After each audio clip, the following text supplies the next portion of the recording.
Alright, second attempt trying to record this. Today we're going to be starting our adventure learning Zaionics. We'll get into what it is here soon. So, in today's video we're mainly going to be answering these three questions, which are all really under the major question of what is Zaionics. So let's go ahead and get started. I've already written everything out because this is the second attempt, so let's get started. With what is Zaionics? Well, to start, Zaionics is a calculation system, meaning it works with dealing how you calculate two different things and other things.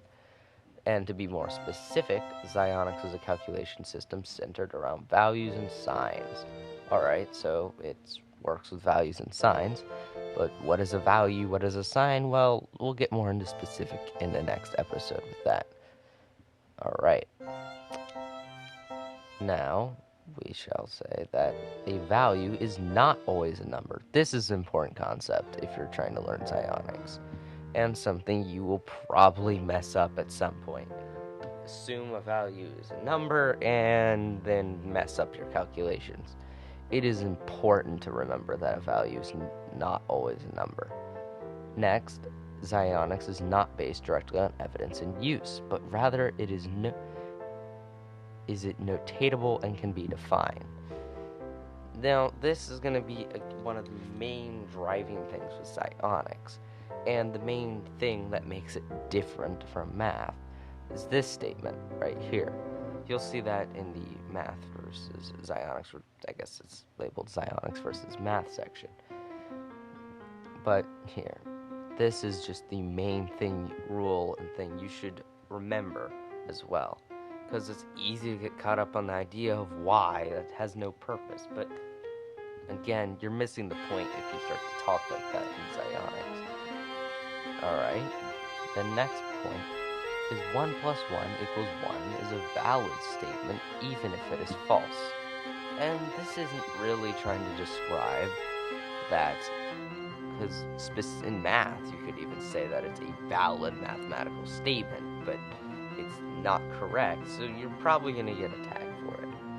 And again, you could get attacked for it in Zaionics, but the point here is to say that just because it's false, or just because you can't prove it, doesn't mean that it's not a valid statement. It is not proof-based, is kind of the idea you're getting here. But you'll see that more majorly in Zaionics versus math as well. And finally, whether or not you can prove something is true doesn't matter, only that you can write it without breaking the rules. And again, it's just trying to drive this point home. It is not a proof-based system. And that is really what the whole definition of Zaionics gets into, is why it is trying to drive into someone the idea that it is not proof-based. Because math has very much given people the idea that calculation systems should be proof-based. And there are many benefits to proof-based. You don't get the weird statements and people saying it's too crazy off-the-wall stuff. But it's also kind of restraining, as it no longer allows people to be able to write statements that cannot be proven true. That proof is just unprovable, meaning that it's hard to say it is valid or anything. And here, we don't even worry about proofs at all when you write something. And it doesn't even matter. But these are the major things that define what Zaionics is. Now let's get better into it with a simpler definition in Zaionics versus math. Alright, you can try and read this yourself first, but let me just get into it. Zaionics is a free, concept-based calculation system, meaning it only matters if you can do it, not if it is useful and it works with values. All important things to note about it. And if you're going to try and describe what Zaionics is to someone, this is what I would suggest to say to them. This is the suggested definition for it. You could also just say it's kind of like math, but it's different. But, that's not going to give them very many details. This is basically everything you need to know about it. But there are other things describing it as well when we get into the why section. Anyway, now let's say what math is in similar terms to this. Math is a strict proof-based calculation system, meaning it matters if you can prove it, and it has purpose, and it works with numbers. Now you should see many differences already there that you can distinguish the two with. Alright, well let's first start with what is free versus strict. Well, free is more of an artistic type of point of view with it, calculation system. You can feel more free when using it. It isn't about purpose or meaning, it is more or less just based about what if, the more head in the clouds type thing. It's more fun in a way as well. You don't feel as restrained in a free calculation system than in a strict one. That's why it gets strict as the title. Not meaning it's all boring and tough type of thing, but because you have more of a rule, you're more set in stone, and it's narrower what it can mean and do than this, which is free. Next, the concept versus proof-based. Now, this shouldn't be too hard. Concept means that you can write it as a concept. It itself can be, the concept can be written out and defined. While math works off proofs, meaning you can have to prove it, not just define it. And you have to prove why it exists, prove how it works, and if it's true. You have to prove stuff using proofs. Which, there you go, it gives you the big point. This all works off concepts, this works only off proofs. Or not only, but mainly off proofs and mainly off concepts. And again, this just goes in to describe the very point. It only matters if you can do it, not if it is useful. And that is very contradictory to how math works. If you can prove it, and it has a purpose, so it matters if you can do this, while here it doesn't. And it works with values versus numbers. Now again, I already have described to you, a value is not always a number. But what about numbers? Well, numbers are always values. This is a statement, kind of like an IQ test question, you know. Values are not always numbers, but numbers are always values. Alright? All numbers are values, not all values are numbers. There, just gotta really drive that home, because again, a mistake you could easily make with these two. But let me ask then, you probably are asking, well then what exactly is a number versus a value? Well, we'll get more in depth with that in the second episode, but basically a number is a value that has a numerical value system. Sometimes a conceptual numerical value system, but you know, mainly just a numerical system for its value system. While a value just doesn't require that. It can have any value system and still be a value, although it will require a value system. Otherwise, you have absolutely no idea what it's doing, right? Well, kind of, but not all values are actually going to fall under any specific value system. One value might just be its own value system. It just gets weird and complicated, but you'll see how they work later. Alright, so let's go on to the final question, why? And there's 5 main things here. 3 are 3 things of why it was made, and the other 2 are clarifying things. Because I feel like people might accidentally think that these things are true. 1, the main thing is to create an artistic calculation system. Alright, you're probably wondering what an artistic calculation system is. It means it's more of an art, it is artistic, meaning it's more made for creativity and stuff. It's a free calculation system. Again, the idea of that. And the second thing is to make a calculation system about answering what ifs.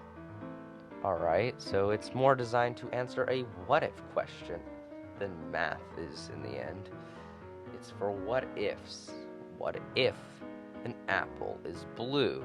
Well, it's not exactly handled best with a calculation system, but you get the idea. What if a number was both positive and negative? Well, you could try and create such an idea with notating it in Zaionics. While math, you'll see, is in the strict nature that it is, will basically shut down the idea just because it is false and cannot be proven.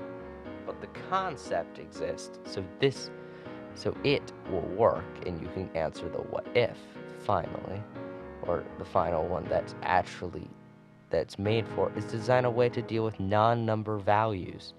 So non-number values, although there is in math multiple cases where a non-number value is introduced, like imaginary numbers, are not strictly a number. In the end, they're actually kind of more of a value, closer to just being a value than a number, because they are a conceptual numerical system. So, meaning that they work off of a concept and are a numerical system. Conceptual systems get much weirder and stuff, but just remember that in your head. Alright? As this idea is going to get weird and complicated. So it helps design a way to do that, right? Now these two are describing two things it's not, and because I know people are going to think of these. And it's like, well, you didn't make an easy-to-use calculation system. Well, that's not the point here. You didn't make it to solve problems. It didn't solve problems well. It's not made to solve problems. It's made to do these three things, not necessarily these two things, or not really at all. It's not made to solve problems. It's not made to be an easy-to-use calculation system. And you'll see that it is much weirder and more complicated, more tiresome to write with, right?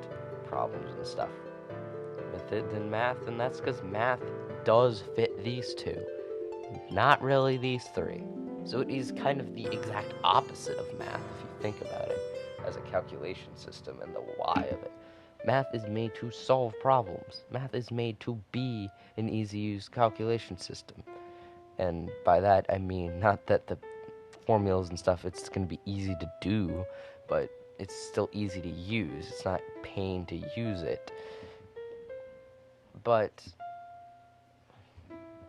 it does not really fit under these three. It is not a calculation system about answering what ifs. It's more about why, and is it true that? It is more of that. It is about proving things, not asking questions about what if, possible event of. And it's made to deal with number values mainly, primarily. It's made to deal with it. It doesn't really fit with this, because that's not a why to it. Even if there's some cases where this does appear as true, it is not mainly designed, unlike this. And it's definitely not an artistic calculation system, that's easy to see. Math is more or less just about, well, can you? Math is about trying to create progress, and being intuitive and proving things, not about doing it as an art. It's just having fun with it, you know? Math is very set in stone and stuff. Well, it's not very set in stone what the limits are to it. So, yeah. There you go. We've answered all three questions and are done. Now remember, well, technically in the series there was not a video before this one, so we can't say that, but really, but there was a YouTube video before this one. But remember, like the video if you like the video, mate. Gosh, you can dislike it if you dislike it. I don't care, really. It still gives me feedback, positive or negative. I mean, hate comments are not, like, they don't work. They aren't useful to me. Sure, I know you hate how I talk, but how does that help me in doing anything? Doesn't. And I might get upset and delete your comment because it's stupid. But criticism is accepted as long as you're saying what's wrong and how to fix it. That is helpful. How I could have done it better, that's helpful. Telling me it was great in specific parts, that's helpful. Alright? And please subscribe if you like my type of content, because it will help you see more. Alright? Again, technically there's a video before this one, but not in the series. Now, next episode, we're going to deal with the terms of Zaionics and what the different terms are. Now, you will probably still not know much about it, but it will help you get closer to being able to actually learn the signs, because I think these two things are very important to come first, so that you aren't discouraged or think that it's stupid and don't continue. Anyway, again, that is all. Hope you enjoyed. See ya.